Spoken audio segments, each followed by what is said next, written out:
কোন অমুসলিমের মৃত্যুতে মাগফিরাত কামনা করা সম্পর্কে কোরআন সুন্নাহ কি বলে?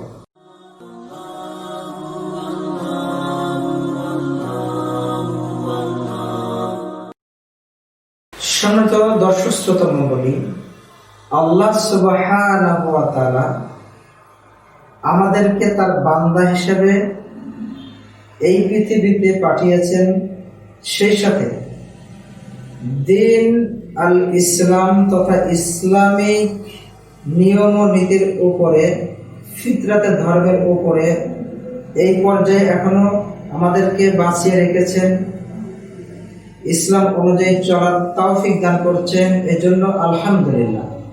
জি, আল্লাহ সুবহানাহু ওয়া তাআলা পৃথিবীর প্রত্যেকটি মুসলিম ভাই বোনদের জন্য মাগফিরাত কামনা করার কথা বলেছেন, যা মুহাম্মদ সাল্লাল্লাহু আলাইহি ওয়াসাল্লাম তিনি আমাদেরকে শিখিয়ে দিয়ে গেছেন।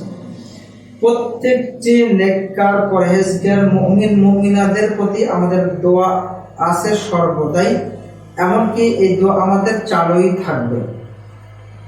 আল্লাহ রাসূল সাল্লাল্লাহু আলাইহি ওয়াসাল্লাম আমাদেরকে শিখিয়েছেন আত-তাহিয়াত।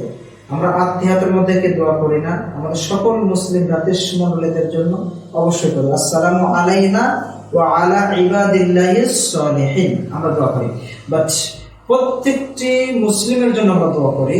এখন জানতে চেয়েছেন যে কোনো বিধর্মীর জন্য দোয়া করা যাবে কি না। যেমন কিছুদিন আগে কিশোর নামে একজন বিখ্যাত গায়ক মারা গিয়েছে, তার জন্য অনেকেই কিন্তু আসলে মাগফিরাত কামনা করছে মুসলিম হওয়ার পরেও।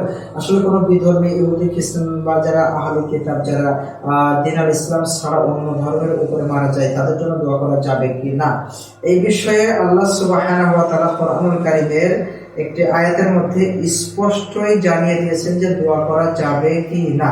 আল্লাহ সুবহানাহু ওয়া তাআলা বলেন, মা কানান নাবিয়্যু ওয়াল্লাযীনা আমানু আন ইস্তাগফিরু লিল মুশরিকিন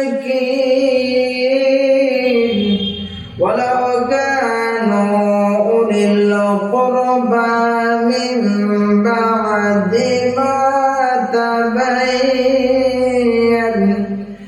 মা তাবায়্যানা লাহুম আন্নাহুম আসহাবুল জাহিম। আল্লাহ সুবহানাহু ওয়া তাআলা বলেন, কোন নবীর জন্য, কোন ঈমানদারদের জন্য এটা শোভনীয় নয় যে তারা দোয়া করে, ক্ষমা প্রার্থনা করে, আইয়াস্তাগফিরু লিল মুশরিকিন, যারা মুশরিক, যারা আল্লাহর সাথে শরীক স্থাপন করা অবস্থায় অর্থাৎ জীবন যাপন করেছে, তাদের জন্য কোনো মাগফিরাত কামনা করা যাবে না। এমনকি ওয়ালাউ কানু উলিল কুরবা, যদি তারা তোমাদের একেবারে নিকটতম হয়ে থাকে, তারপর তাদের জন্য দোয়া করা যাবে না। মিন বা'দি মা তাবায়্যানা লাহুম, সঠিকটা হকটা আসার পরেও যারা ওই গুমরাহির মধ্যে থাকে তথা মুশরিকের অবস্থাতেই থাকে, তাদের জন্য দোয়া করা অবশ্যই একজন নবী এবং ঈমানদারদের জন্য শোভনীয় নয়। আল্লাহ নিজে নিষেধ করছেন, কারণ লাহুম আন্নাহুম আসহাবুল জাহিম, তারা হলো জাহিম তথা জাহান্নামের অধিকারী।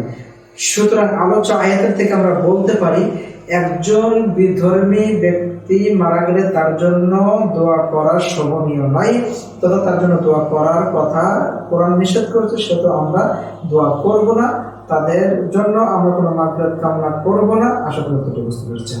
আসসালামু আলাইকুম ওয়া রাহমাতুল্লাহি ওয়া বারাকাতুহু।